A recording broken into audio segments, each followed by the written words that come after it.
and welcome to the City Center Spotlight. I'm Megan Flanagan with the City Center Partnership, and with me today are Kurt Paulsen and Amanda Quist from the Speechless Film Festival. So thank you for having me today to talk about Speechless, and can you tell us about the film festival? Well, the film festival is in its 6th year. We're now in our 6th annual, and we've evolved it quite a bit over the years, from starting out in kind of a abandoned movie theater to now where we are in the Verizon Center. So it's expanded nicely in that way, and we're just ramping up right now. It's this week. We're trying to get all the last minute details in place to make this all happen. There's filmmakers from all over the world. Amanda will talk more about the specific filmmakers, but it's grown every year, and our process gets a little bit more refined, and I think the whole program becomes a lot more enjoyable because of that. Yeah, so what kind of films are we going to see? There's a little bit of everything. We show mostly short films, so we have 85 total films that range from 5 to 15 minutes each. And of those 85 films, where it represents all genres: comedy, romance, drama, pretty much anything that you're used to, we have to some degree at the festival. And the filmmakers who are coming, out of those 85 films, we're expecting about a dozen of the directors, many of them from Los Angeles and New York. Some of them have some real film credits under their belt. Looking through the list, we have somebody who worked on one of the Fast and the Furious movies. We have somebody who did some voiceover work for Grand Theft Auto, the video game. And something from back when I was young, he appeared on a show on Nickelodeon called Are You Afraid of the Dark? Which not everybody will know. Crystal just got excited. We remember that. So they're coming in with probably some interesting stories to tell about their experience. We're going to be able to hear from some of these people specifically Saturday morning in a panel that we're having on campus. There's going to be a big breakfast there, brunch. Tandem Bagels is helping us out with that. Excellent. So that's anybody with a pass holder can come to that one. And how do you get a pass? You can get a pass on our website or at the door of the event. So speechlessfilmfestival.com or at the registration desk at the Verizon Center. And how much does a pass cost? A regular pass is $20. And that gets you all? That gets you all the film screenings, and a VIP pass, which gets you into the VIP party. There are a couple little extras that come with that, t-shirt. Kurt can probably talk more about the VIP party. I'd say the VIP party is one of the highlights for me. We do it in the 7th floor of the Perfinium building, so nice it's location. Up on the top, Yeah. looking out over Mankato. It's catered by Pub 500. They do a really good job. That's where we have the most mingling. It's you're shoulder to shoulder with everybody. You get to meet a whole bunch of interesting people who are traveling in to do this.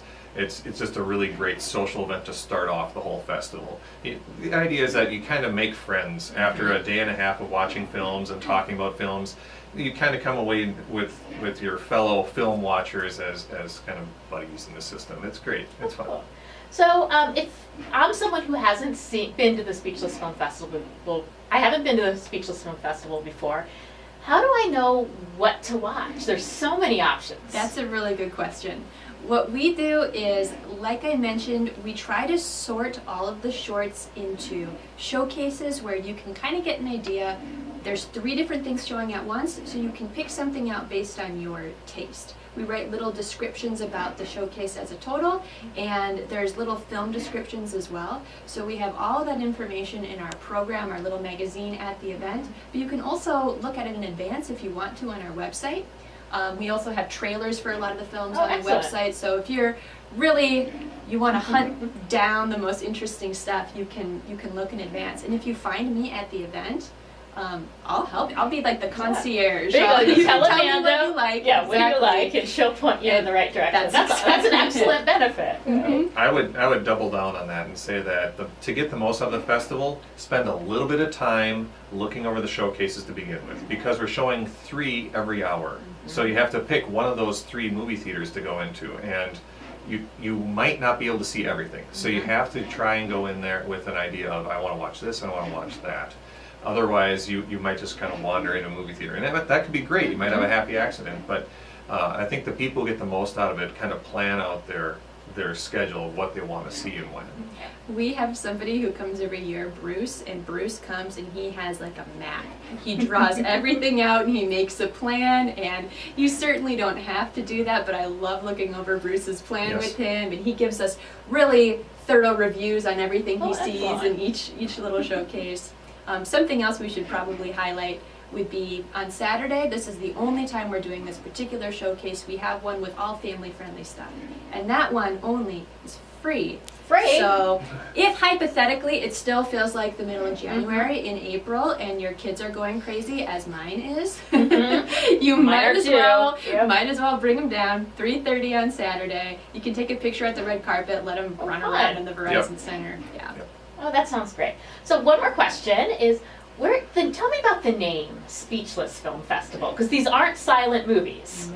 No, the original idea came from having movies that don't have dialogue because we were trying to connect with a large international audience. Okay. So let's do a movie that doesn't have dialogue. You can still watch the story. Everybody from every country could watch that story and still get it. That's where it came from. It's not about black and white Charlie Chaplin style movies. It's not a silent film festival. It's about movies that are international but don't necessarily depend so much on dialogue. We have films with dialogue, but that kind of our signature thing, our focal point is the films that can be understood universally. That's kind of the goal. Oh, that's a nice thing, bringing people together through the visuals. Yes, Yes. that's what it's all about. Well, cool. So if you're interested in seeing some films you haven't seen before in a really unique setting, definitely check out the Speechless Film Festival Friday and Saturday at the Verizon Center. And again, the website is SpeechlessFilmFestival.com. SpeechlessFilmFestival.com. Kurt and Amanda, thank you so much for giving us some time today to talk about the festival. Thanks for coming in. Thanks for coming. And thanks for watching, and we'll see you next time on the City Center Spotlight.